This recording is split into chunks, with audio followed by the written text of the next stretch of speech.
Welcome back.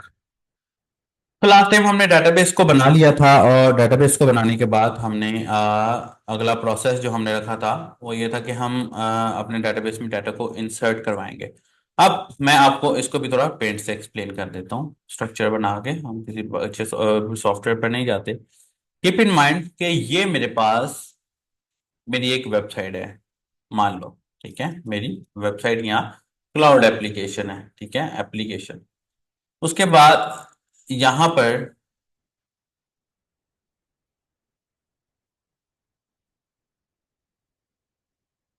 ये मेरे पास database है। ठीक है, ये मेरे पास डेटाबेस, वो डेटाबेस कोई भी हो सकती है, माई एसक्यूएल हो सकती है, कोई भी हो सकती है।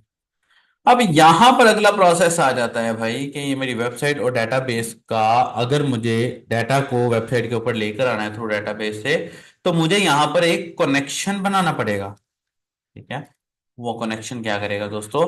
वो कनेक्शन बेसिकली मेरी वेबसाइट को डेटाबेस के साथ कनेक्ट कर देगा। ओके। अब अगर मैं कोई भी फंक्शनैलिटी डेटाबेस से ले रहा हूं या डेटाबेस को दे रहा हूं तो मुझे कनेक्शन बनाना लाजमी है, कनेक्शन लगाना लाजमी है। ठीक है। फॉर एग्जांपल, अगर मैं डाटा को क्रिएट कर रहा हूं डेटाबेस में तो कनेक्शन मस्ट है। अगर डाटा को फेच कर रहा हूं कनेक्शन मस्ट है। अगर डाटा को डिलीट कर रहा हूं कनेक्शन मस्ट है। डाटा को अपडेट कर रहा हूं कनेक्शन मस्ट है। कोई लॉजिक बिल्ड कर रहा हूं कनेक्शन मस्ट है।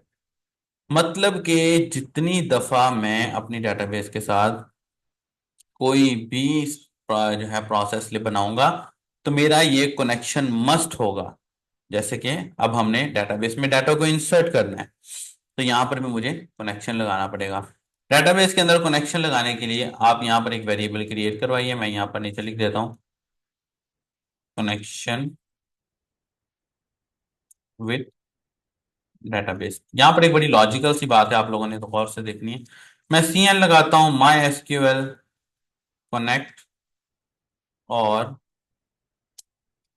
डाई। ठीक है, इस डाई के अंदर मैं कहता हूँ can't connect with database. Okay. और यहां पर MySQL आई कनेक्ट के अंदर मैं यहां पर लोकल होस्ट लगाऊंगा क्योंकि मैं लोकल होस्ट पे काम कर रहा हूँ। लोकल होस्ट का मतलब होता है कि जो सी करंट आप होस्टिंग इस्तेमाल करें, आप इसको लाइव सर्वर पर भी लोकल होस्ट लिख सकते हैं। लोकल होस्ट का यूजर नेम रूट होता है एंटिल अनलेस आपने चेंज ना किया हो, जो कि PHP से चेंज होता है, वो हम बाद में देखेंगे। पासवर्ड इसका ब्लैंक होता है तो आप इसको ऐसे ही रहने देंगे। यहां पर मेरी डेटाबेस का नाम है, डेटाबेस का नाम क्या है? मेरी PHP project. Keep in mind, हमेशा डेटाबेस के नाम को आपने स्मॉल लेटर्स में लिखना है। अब देखिएगा, मैं इसको रिफ्रेश कर रहा हूं, मुझे कोई एरर नहीं आ रहा। ठीक है, लेकिन अगर मैं यहाँ पर डेटाबेस का नाम गलत कर देता हूँ तो लेट्स सी, वो मुझे एरर दे देगा कि भाई माई एसक्यूएल आई जो है वो अननोन डेटाबेस को तुम फाइंड कर रहे हो, भाई डेटाबेस तो सही लिखो। मैं दोबारा यहाँ पर आता हूँ, मैं डेटाबेस ठीक लिखता हूँ, रिफ्रेश करता हूँ, you can see that's it. अब यहाँ पर क्योंकि मेरा ये कनेक्शन बार बार इस्तेमाल होने वाला है तो मैं इसको एक ना नई फाइल बना लेता हूँ, cn.php। और बेहतर ये होगा कि मैं इसको उसमें स्टोर कर लूँ। ओके,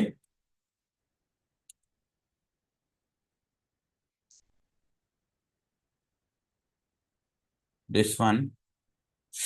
एंड मैं यहाँ पर वही वाला इंक्लूड फंक्शन जो कि मैंने हेडर को इंक्लूड करने के लिए लगाया था, वही वाला इंक्लूड फंक्शन यहाँ लगा लेता हूँ। अब क्योंकि मेरी ये वाली फाइल और ये दोनों फाइल एक दूसरे के फोल्डर के अंदर ही है तो मुझे जरूरत नहीं है कि मैं एक और फाइल जो है इसमें कोई स्लैश लगा के कोई लिंक लगाऊं। मैं जस्ट यहाँ पर कनेक्शन फाइल का इसको मैं नाम दे देता हूँ। CN का मतलब मैंने कनेक्शन रख दिया है, कनेक्शन फाइल का मैंने इसको नाम दे दिया है। लेट्स सी, रिफ्रेश किया तो कोई एरर नहीं है, मतलब अभी चल रहा है। और अगर मैं कंट्रोल U करता हूं तो देखो आपको कोई कोड भी नहीं नजर आएगा। That is a power of PHP। और दूसरी बात, आपको कई जगह ये इंक्लूड का फंक्शन इंक्लूड वंस के नाम से भी नजर आएगा, तो कोई मसला नहीं, दोनों सेम है। ठीक है। सो आई होप सो कि यहाँ तक आपको समझ आ गई होगी। मिलते हैं हमारे अपकमिंग लेक्चर में। अपना बहुत सारा ख्याल रखिएगा और दुआ में याद रखिएगा। God bless you and good bye.